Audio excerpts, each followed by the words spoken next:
Hey folks, we're going to look at the new USB card reader that comes with Audio 8 Pro.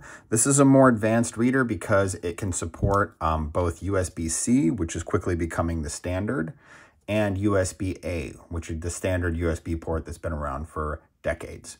So the way to load the SD card is you want to look for this side right here with all the ridges, the pins that'll pick up the SD card.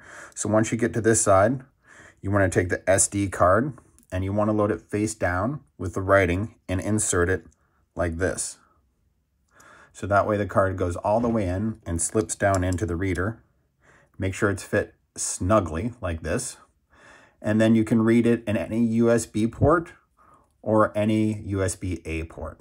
So you can use either one. And once you've loaded on your content, then you quickly just pull that card out and you are good to go. You put that card in and you close this guy up and you are ready for showtime.